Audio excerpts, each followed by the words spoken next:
You are now listening You are now listening to the Black Male Educators Alliance podcast. Lifting our voices. Lifting our voices. Welcome, everybody, to another episode of the BMEA podcast, Lifting Our Voices. I'm your host, Chris Washington, joined as always by my co-host, Mike Payne. Mike, how you doing today? I'm well, Chris. I'm well. How you doing, man? I'm doing, range of emotions. We're going to get to it today. I can't even just say good, but we still want to put together a useful and productive podcast for the listeners. We have a number of topics to talk about here in Michigan and pretty much around the country. It's back to school season.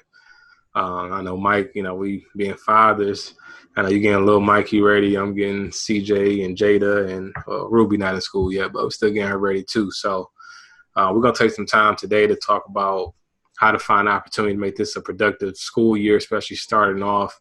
No matter if you are a parent listening and you got kids getting ready to go to school virtually or in person, or if you're a young person listening, maybe you're a middle school or high school or even a student getting ready to start college, we got tips for you. And of course, we're going to talk about it from the educator perspective, what we can do as educators to make, find opportunity to make this a great school year, despite the current circumstances, So Mike, before we get into that, we got to do our check-in. How you doing? How you holding up, man? Like you said, man, it's back and forth. We're still in this pandemic, so that's tough. Still worried about friends and family, still trying to be safe as possible. Tired of being stuck in the house. But blessed still, still working super hard, BMEA in school, and just trying to stay healthy, keeping in shape and stuff like that. So, just a lot. But this time of year is always the most stressful because it's beginning of the school year and you're trying to transition from the summer back into the full swing of things. So, how you feeling, man? Yeah, similar. I've been grinding for like the last, I would say, week and a half, like getting up early, like 6:30, 7 o'clock a.m., trying to be intentional about time I'm going to bed, which, NBA playoffs starting hasn't really helped that, but like really back in that grind of being available for families and teachers. So, just getting back into it, man, trying to really rev up. And I still get that buzz. Like we just had our first day of PD a couple of days ago at my school. And, I'm like a kid before the first day of school, you got all these thoughts and you're trying to really remember those things you wanted to improve upon from last year. You're trying to, be your best self. So in that regard, I'm doing well. I think things up to a great start. But, it's in the context of, like you said, global pandemic, racism, police brutality, amongst other things. So, you take the good with the bad and try to keep perspective. But all in all, man, I'm doing well. I feel blessed. My family's doing well. So I won't stay down, more than I have to. Right. But let's go ahead and jump right into it, man. We got kind of a busy slate. And I think, as a topic, just thinking about like how do we find opportunity in this school year, in the circumstances, because, when it hit us in the spring, Mike, I remember when, numbers are going up and we just kind of shut down school cold turkey overnight. I remember there was a lot of people upset that we were closing schools at first. And now it's like we done went through the spring, we done went through the summer, and now we heading into the fall, school a few days away. We can't approach it with the same, caught off guard, or we're just trying to make it by. So how do we really go hard for the sake of our kids? So let's just kick it off there. It's like, how do you find opportunities? And we can look at this from different levels. I'm going to let you pick where you want to start with this, man. We have from the student lens, from the parent lens, the teacher lens. We're going to try to hit all of these things today. And we, if you like what you're hearing, please share this with other people because we want to, give you all the best of what we got as we try to get through this together. So, Mike, I'm going to let you just decide where we start, man. We're just going to go through it. So I guess, I would start from the teacher lens and then work our way down to students. Well, first thing I would say, this is a pandemic. So I want all our teachers to give themselves grace, right? It's not going to be perfect. You're not going to be the perfect teacher every day. And it's going to be tough because it's a tough time, right? It's not like we're transitioning to virtual space because of something positive happened. Like we're living among something that we've never lived among before. So people have to keep that in their minds, especially when we're talking about like people's emotional state, people's mental state. Like that's more important than anything, content wise. So it's important for our teachers to make sure that they're daily checking in with not only with their own mental health, but the mental health of their students. That's first and foremost. So just like you would do now, like those check-ins, how we check on one another, how we be modeling that, Chris, that's super important for teachers to do that, whether they do it one-on-one or they do it whole group, but just creating a culture of self-care and of care of the community. What the virtual space to me is going to expose is whether or not teachers are truly building independent learners. I think that what you can't get away with in the virtual space is what a lot of teachers were leaning on, remedial worksheets, just busy work, book work, long instruction, like teacher-led instruction, lectures, things like that, which is not going to work. And in the control, right? Like we talked a lot about how the system of schooling has always been oppressive, and kids haven't been responding to that for decades. So now in this virtual space, you have a little bit less control. Kids are in their own home, right? They're from the computer. You can't physically touch them or be in their proximity. So what you say has to be super important, has to be engaging, and it has to be something that they're willing to listen to and to engage with. So I guess a few tips from me. Discourse is going to be super important. Academic discourse. Let the students talk, ask guiding questions, facilitate conversation amongst each other, amongst them, amongst you and them and their learning. The work that students do on their own needs to be meaningful so that they can come back with, so that one, they're motivated to do it, but two, they can come back with some insight and you can really see their critical thinking. I think this is an opportunity in the positive for us to really build a culture of independent learning, right? Kids have the access to the knowledge. They just don't know how to obtain it and retain it, right? Or make sense of it. So we as educators in this virtual space really have to focus on like what skills can I build from my computer for them to learn on their own so that they can tackle whatever they need to in their own independent space. Yeah, I think that's really good, man. And a couple things you said, I just want to maybe double up on. One is like the mental health, right? And I'm gonna look at it from a managing your stress, right? I think sometimes as teachers, because we do so much planning, we're so used to like, okay, I can control A, B, and C, so because I can control it, I know what's going to happen in that order, A, B, C. But I found in this virtual space, technology cannot work as you imagine. You may have trouble reaching certain people due to technology. So we just have to become more comfortable operating in a space where change may happen, and also having grace, not just for yourself, but like your colleagues, your administration, even your students and your families. Because I think sometimes we can, assume that we know the reason for something, but it just can add, like I said, a level of stress that I don't think is really productive for anybody. My mindset in this whole thing is we're a family, we're a community. So we have to really operate in that sense of, okay, I got your back, right? I'm presuming positive intent behind your actions. I'm not assuming that you're trying to, do something negative or in the wrong way. I'm assuming the best in you, and I want you to assume the best in me, because we need each other to really maximize this together as educators. So we have to be on the same page. We have to be willing to support one another and just having grace, because otherwise you take on too much for yourself. And in this new land of, I look at it as opportunity in a lot of ways, right? For some of the reasons you just went over, we have to operate with that. And the second thing I'll just say, I'm pass it back over to you. I was listening to Dr. Chris Emden the other day, presented to our staff, and I was also listening to him on Instagram. He was on Instagram Live, and one thing he was saying, I'm kind of in this range of emotions.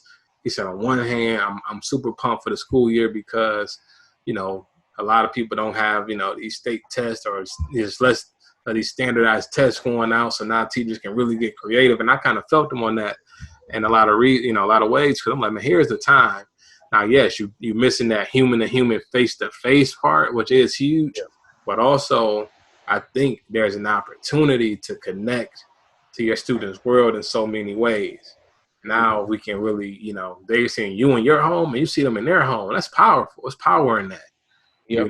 And I think we have to have our eyes open as educators for those opportunities to really take advantage of that and use it to really just, better the education for our students. And to that point, what you said a lot about was really relationships, right? Building those relationships. Those relationships are super important. And in this space, it's going to be even more because you don't have that physical space to be in where you can, give handshakes and hugs and check on people and all those things. You have to build those relationships so kids can have that trust, that relational trust, right? They got to trust you to show their background. They got to trust you to show their face on the Zoom. They got to trust that, me waking up in the morning to click on your Zoom is going to be meaningful to me, right? Or that I want to see you. And so my advice for teachers is like obviously spending that time building that trust, getting to know the students, letting the students a little bit into your world, like showing a little bit of vulnerability. That's how you build relationships and build trust. And then also being very intentional about communication, one-on-one time. That's going to be important. Just making sure that you have those open lines of communication, text, call, Zoom chats, emails, your classrooms, anything like all those platforms you can use, Flipgrid, all those things that you can use to kind of keep the lines of communication open and different ways to engage them in the conversation. Yeah, no, communication is going to be huge. And I think we have to be like super intentional on providing multiple ways because, in the school day, in the normal school setting, you might have your robocalls that go out, your emails, and then you got teachers that can talk to the student in person or they hear it on the PA system. And then that's kind of it. It's like, okay, you should have got it. All right. But now, you can't just rely on an email or a phone blast because, emails change or stuff, doesn't get delivered properly. Phone messages don't get delivered. So yes, I'm in full agreement. We have to find ways to over communicate because it comes down to, like you said, relationships and knowing your learners as well as just knowing your community overall. And this is something that we're doing in my school that I recommend people do.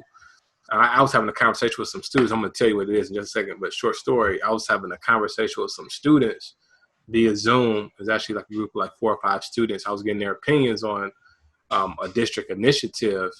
And after we got done talking, I was just asking, "Oh, how you been?" Like a couple of students I would see like every day, and it may just be a quick, "Hey, what's up, Mr. Weinstein? Oh, what's up, man? Did you turn in this?" 30-second interaction. I'm like, man, I miss talking to y'all.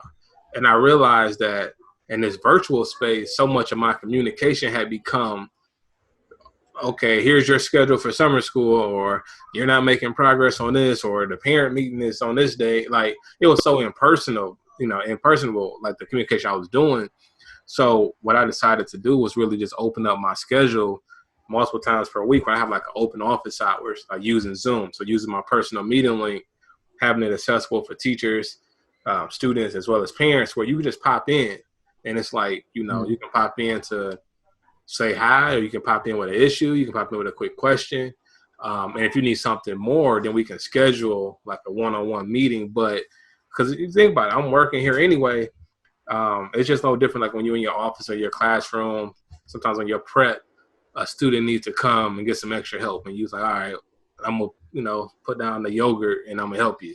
And it's kind of similar here where there's times in my day where I'm like, I can be intentional and have some stuff to work on. But if I need to holler at somebody who's part of my community, I need to take that time and talk to them because no one wants to keep communicating over email all the time. And sometimes text messages don't do it either. Sometimes you need to just talk and, have as much of that face-to-face as you can. No, absolutely. A lot of my job was the in-person communications and relationships building with kids and problem solving, just kicking it. So making it feel like a community. Absolutely. So I guess that takes us from teachers, I guess you could say to students, what would you think are some important things for students to be mindful of in this virtual space to be successful, Yeah, I think, you definitely want to, and some of these things are going to like overlap between these different groups that we were kind of talking about this beforehand. I think first of all, as a student, And I have a middle school daughter who's going to 7th grade, which super important year.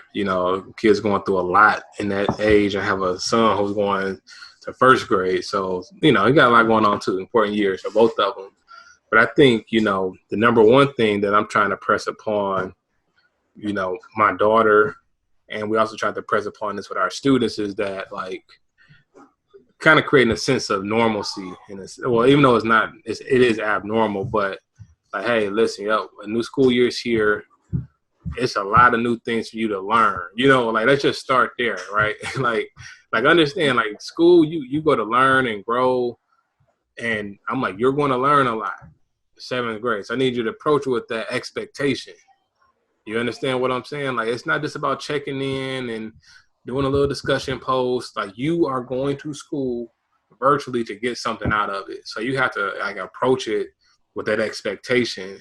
And it's you owe it to yourself to show up to get that. You know what I'm saying? It's not just a passive thing. You have to really show up what, hey, listen, teacher, school, I need you to help me process and grow.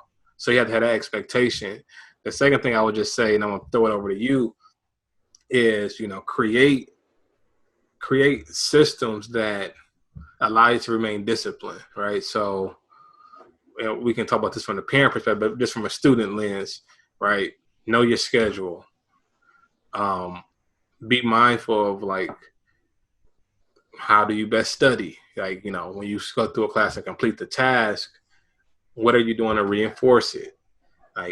What are your social networks or social groups that you can lean on to support you? You still got to approach it strategically, understanding that we can learn in community with, friends, but what is that going to look like virtually? So setting yourself up to where it's okay, this time I'm in virtual class from this time to this time. But then I'm going to take some time off the screen and I'm going to do X, Y, Z. And there's really being disciplined, setting up systems, I think, is a big thing. What you think, Mike?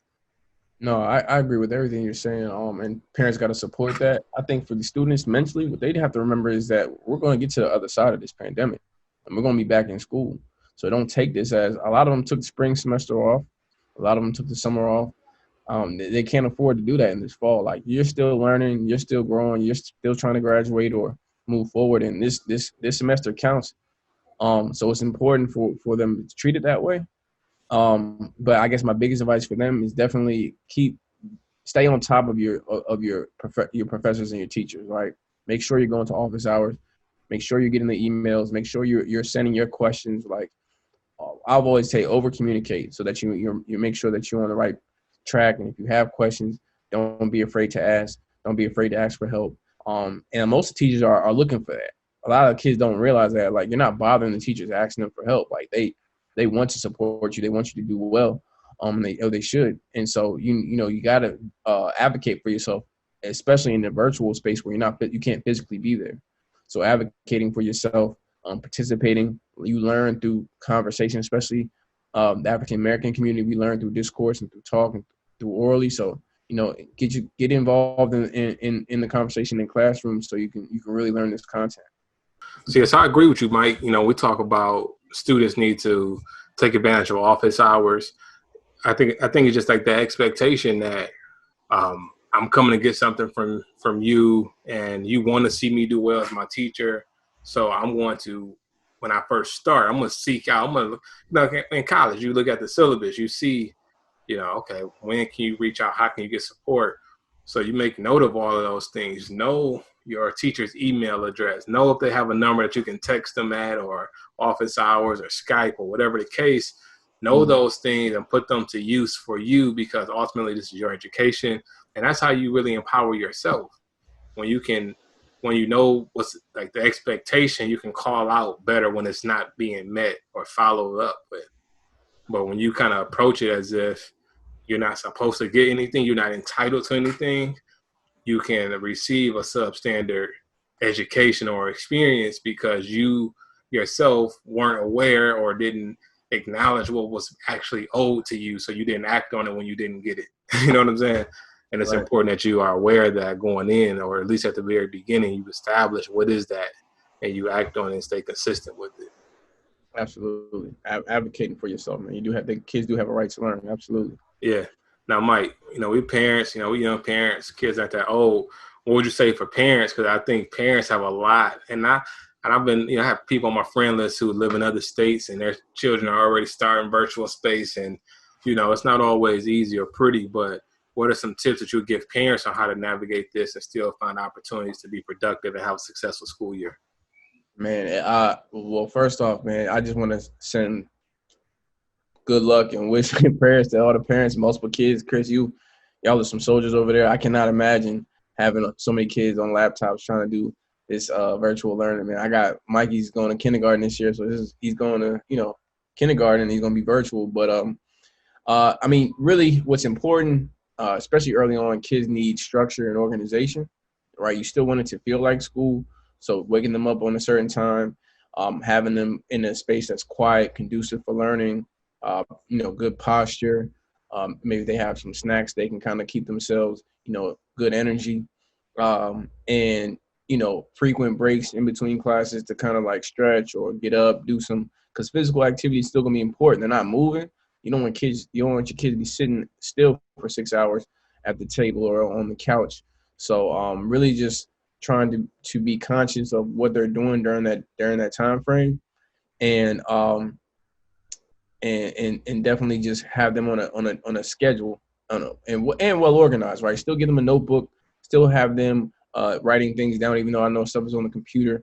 Like you want to still have the supplies they need to get the work done, because most of our kids are used to working with their hands, working in front of them. So transitioning to fully computer is not going to be easy for a lot of them, right? They need that paper and pencil.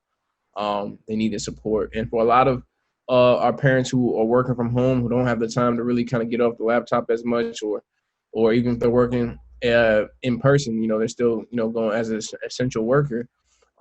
If you can, and I know a lot of people can't do this, but I've seen people doing like little school pods, where if you have somebody that you in your family or friends who you trust, who also has kids learning, putting them together, 2 or 3 kids together, learning together with someone to watch them, just so, they can do some collaboration, and they have, a group of kids they can learn with. So that's super important. You don't want to have kids by themselves, ideally, and they do need, outside of the teacher, someone to kind of like check in with them and keep them together. Yeah, nah, you said a lot of good stuff there, man. And I think here, I've taken a few steps here in my household. One, and I'm gonna give my wife credit for this. She was like adamant on getting desks for the kids, because we have a table, and I don't have like pictures to show the listeners or anything, but like directly in front of me is like the living room. I mean, like in the little home office area. And a lot of times I'm buried in here, so I have to be intentional on just kind of getting out, making sure I'm still engaging with everybody.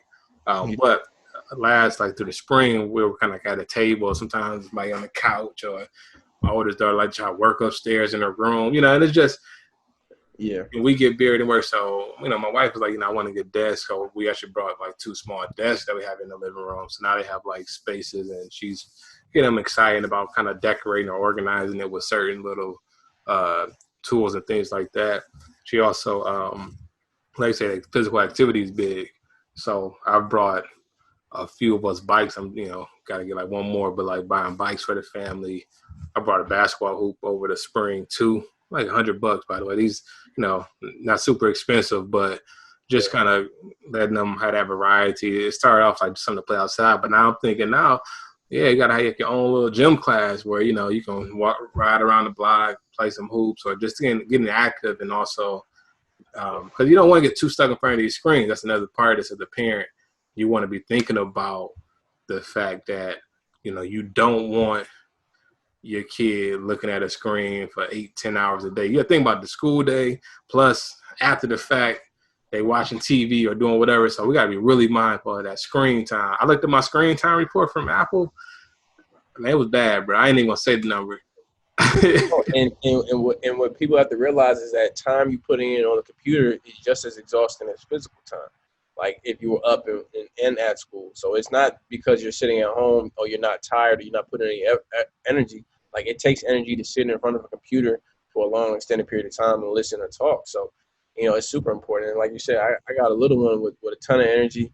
And so I have to force um, time, create time for us to get him active, get him outside, fresh air, and getting that energy out, keep him healthy. And I credit his mom with his school structure that she's going to put together for him. We just got him a laptop, um, and he got his little work area. So and just to wrap up this point for parents, if, like you said, if they have a space they can work that's separate from like their relaxing space or their bedroom, that's also super important, because people need to separate work from relaxation. You don't want where you the space where you find peace to be the space that you are stressed out in as well. Then it'll be hard to separate the two, and then all day will feel like work. So definitely, if you can do that. Yeah, yeah, and I think too, like we got to really. I know we talked about scheduling, but you got to really get deep on it. Especially if you're a parent, if you're able to be home, even if you're able to be home or not, you need to know your child's schedule, right? How does that match up with your day? Because you do want to find ways to be able to, be aware of what they're doing, provide support. Of course, you have to be productive in your job, and if you're working, then you may need to be able to find times when can I like check in, like how do I put some kind of system in place where my child is reporting out to me what they've done for the day. I mean, I know my parents listening. You get in the car with your kid. What you do today? Nothing. Or like, how was your day? Good. But it's like, well, what did you do? We just did. So you have to really, find ways to be able to really get a clear picture of what your child is learning. And I think that's a potential opportunity too in this virtual space, because you can have better access to like what your child is doing all day. When you're at work and they're at school for 8 hours, a lot of times as a parent, you're stuck at that. Oh, it was a good day, or we didn't do nothing special, or we didn't learn nothing, whatever, things kids will sometimes tell us. And a lot of times that's not accurate. But I think now as parents, we can get a little bit more of an accurate picture, but we have to be intentional about it. It's going to take a lot of energy from us, but I think it's a worthy cause for us to get that clearer picture of what our students are doing. Yeah, absolutely. Absolutely.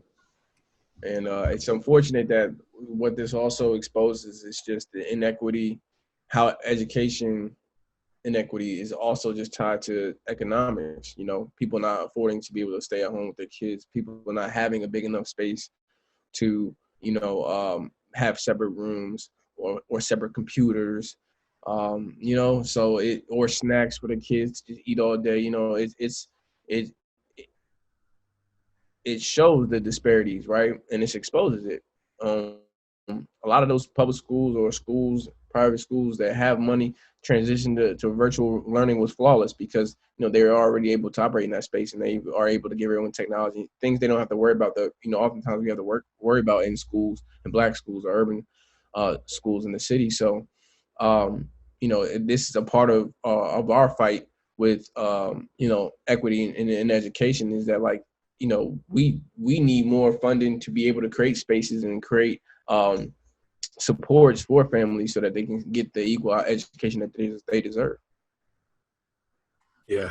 Yeah. And that's good. That's good. So hopefully parents, we gave you a little bit of, just to kind of recap, just being organized, making sure your schedule as tight as you can, having a workspace for your students. I'm not saying I go out and buy a desk, but just have a designated spot, where your kid know that's where the work happens. I mean, because I'm old school. I'm good with a kitchen table, Right. the floor. You feel me? Like, I mean, just that space where okay, we come in here to work. But I think, like Mike said, it's good where you can condition like the brain to know, okay, when I'm in this spot, this is what I'm doing. It's time for me to, grind it out and do it. When I'm in this spot, I'm chilling. That's just how we are as humans. Our brains get conditioned to a certain thing. So you can create those conditions through like repetition, discipline, actually being just intentional about it. You can actually set those things up and it can have a big impact. So I think that's good. We talked about having work supplies. So that's a big thing too. And you don't need a ton, but, still get your child notebooks and pencils and things that they're going to need to be successful, because I think a lot of times, I remember when I would be in school, I was younger sometimes, my supplies have run out. You know, teacher be like, oh, you bring out your crayons, and I ain't have it, and I just feel like, okay, I can't even do this for you. I want to color like, you know, but if you can get the supplies and build up a little stockpile and just ration it out throughout the time, you know, because kids will run through it in a week if you let them, but ration it out so they had the things necessary. And talk with your schools. You know, I know at our schools we're looking at how can we get supplies out to students, right? You know, how can we make sure students have rulers and compasses and these tools that they need to actually do work at a high level? How do we actually get the things to them instead of having them sit in their closets? So parents, you should reach out to your child's teachers in schools to see if that is available for you to actually get some things to actually use at home, things that you shouldn't necessarily have to buy as a parent, you know, so that's important as well. And then if you can, set up study groups, right? You know, you got maybe a cousin or a niece and the same age as your child, set them sometimes where they can study with one another and work. That's also good too for young people when they have peer groups that are positive and working on the same thing. I even seen it a couple of weeks ago, man. I took my kids over to my mom's house, and my two nieces were there, both working on online things. So my kids came; they were the most excited I've ever seen them all summer to do their online program because everyone around them was doing it. And I was like, okay, noted. You know what I'm saying? Like, I'm gonna get y'all together. Then I ain't on your back. Now you doing it because this is what the whole group is doing. All right, learned that lesson. Learning pods, absolutely, man. Yeah. So let's talk about this, man. Here we are again. And I told Mike, you know, we need to just end it on this note, sort of, instead of starting. But yet another black man was shot at the hands of the police in Wisconsin. And while all the facts are, you know, of course, facts are coming out, clear video shows a man walking away being shot 7 times in the back. As if that wasn't enough, Mike. Yesterday, I believe last night, you hear reports, and this is how it comes to us here in Michigan. Like 2 people dead, 1 person injured in shooting related, you know, during protests or something like that. Well, turns out a 17-year-old white kid from Illinois who was armed with a long gun apparently shot 3 people, killing 2 of them. And then as he's walking away or running away, whatever, protesters are saying, hey, he's a shooter. He gets by the police and wasn't arrested until today. And I think that, you want to talk about, a punch in the gut when you already low, like that just infuriated me, man, like to high levels. It was just announced today that the NBA is postponing all 3 of the playoff games today. So, Mike, I just want to, get a context to the listeners when they hear this, so they'll know, like, you know, who knows what can happen over the next couple of days before this even released. But that's where we stand now at the time of recording. But just wondering, like, you know, your thoughts. Just your thoughts, man. Anyone who want to say this ain't real is willfully ignorant at this point. It's no game, man. Yeah. So I'm just let you talk about it, man. If you got anything you want to say. So yeah, I got a few things. Obviously, like a lot of my work in education, a lot of our work in education is tied to racial injustice. We've known the police since we've been brought to this country have been racially unjust to Black people. The police shootings don't need to be. At this point, we can't justify, we can't unjustify. It doesn't matter because nothing's being done, right? And the protests will continue, because no one's going to. I think Malcolm X said it, and I want to quote him correctly. He said, "No one's going to give you your freedom. No one's going to give you your justice. You have to take it, right?" And part of that to me is there are ones I've said before. People all have their own way of fighting for our freedom, right? Or liberating ourselves. You can be on the streets, you can protest. You can be a lawyer and freeing a lawyer and a prosecutor and freeing those who are wrongfully convicted. And you can be an educator and make sure that the youth, because that's really who lead the next wave of adults and who are at the front line of a lot of these protests know the truth, right? And that's really important education. A lot of times, a lot of what we're fighting against in this country is people's lack of true knowledge, right? Lack of the truth.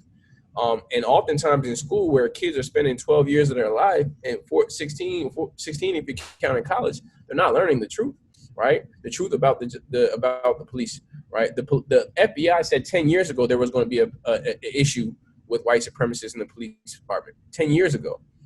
Black people said that 100 years ago, that white supremacists were infiltrating the law and the justice system, right? So now we're seeing it because it's being videotaped.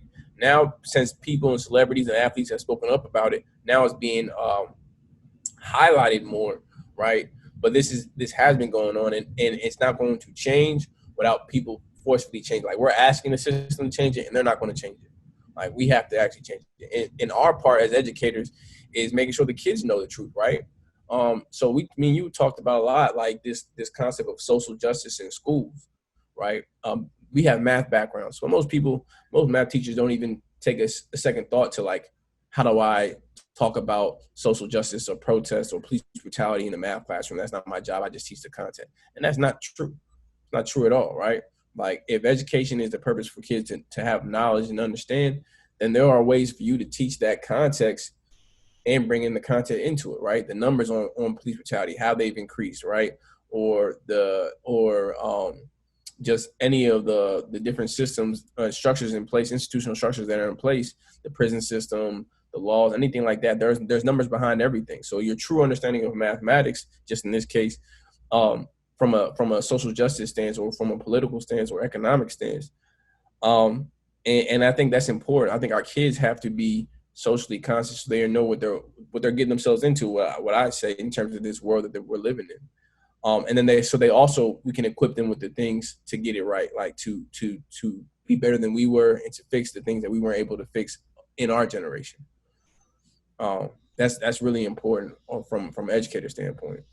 Yeah, no, it is, man. And I think that's just one of the things that helps keep me sane and focused, is that I have a responsibility and an opportunity to connect and touch the lives of the future generations, because you got to think about it, man. Anything that you see in this world that is bad or unjust, and we can look at police brutality against Black people in this country, that's just one of the many problems that we see. But any problem that we see, it was created by people who either intentionally said it or didn't see it as a problem. Therefore, to fix the problem, we're going to need a different way of thinking to fix it. You understand what I'm saying? So to me, and excuse the background noise if you hear my kids, but it just motivates me that it's important and it's an opportunity and a privilege that when we get to shape minds, because it's not that we're getting them to do something we feel like we can't, but it's like you're equipping the mind to see problems and how to actually put like the action behind the solutions to those problems. And it just so happens, we work in communities where it's like I'm looking like my little brother, my little cousin, like it's that family atmosphere, because we have similar upbringing. So the problems that I experience are the same problems they will experience if they not fixed. Right. So, I know I'm kind of rambling, but that's just kind of, I guess, that thing that just kind of motivates me to be like, man, still work to be done, pass standards, pass standardized tests, and all of that is work to be done, because it's going to require thinking and strategy to really dismantle these systems and problems that are unjust, that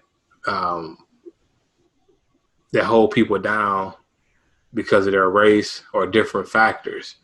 And I just think for anybody who, wanted to be in denial about this problem, the fact that this man with a big old gun, people saying, hey, he shot and he got away alive, wasn't captured dead, but alive right now is a problem. And it just highlights the problem in this country. And like I said, it pisses me off, but it also fuels me to, have hope in the future generations and what we can do. Yeah, I mean, I'm not surprised by it at all. And if any adult tells you anything other than the truth, it's because they've chosen not to accept the truth. You know what I mean? So like, I don't waste a lot of my energy trying to convince adults of anything except for the ones that are in front of our children. But I do try to make sure that our children understand what's going on. Our children understand what they're up against, and our children understand like what's important. How do they fight that? Because that hopelessness of being Black in a country that you are not like fully free in is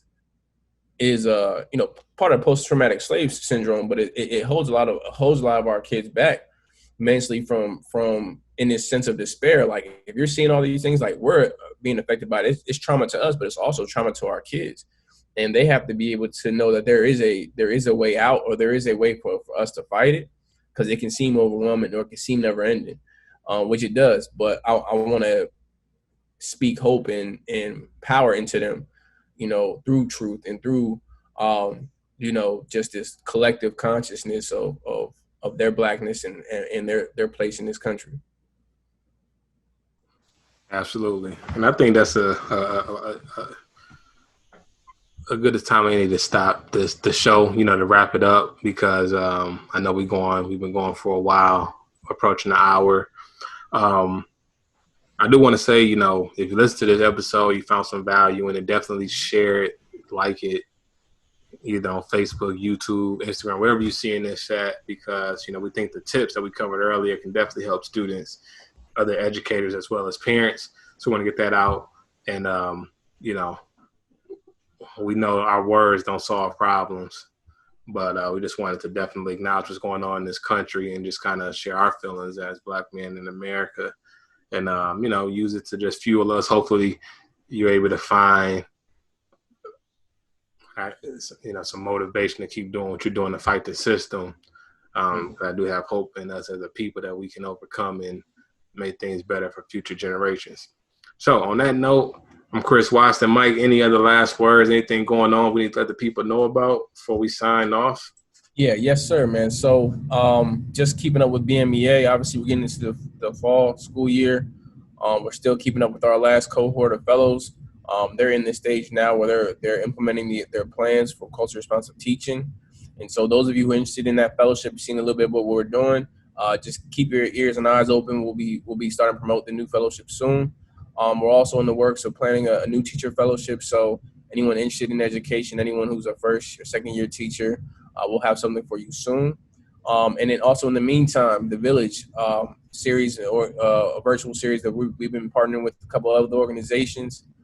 We've been hosting some events that have been really dope. The Black Male Identity, the Decolonizing the Curriculum, which we just held. We had over like 200 guests wanting to show up. We were at capacity for the Zoom. So a lot of dope stuff, a lot of dope speakers. Shout out to Dr. Cesare Warren, who was able to speak for us. Shout out to Calvin, Jorge Santos, everyone, all of our guests.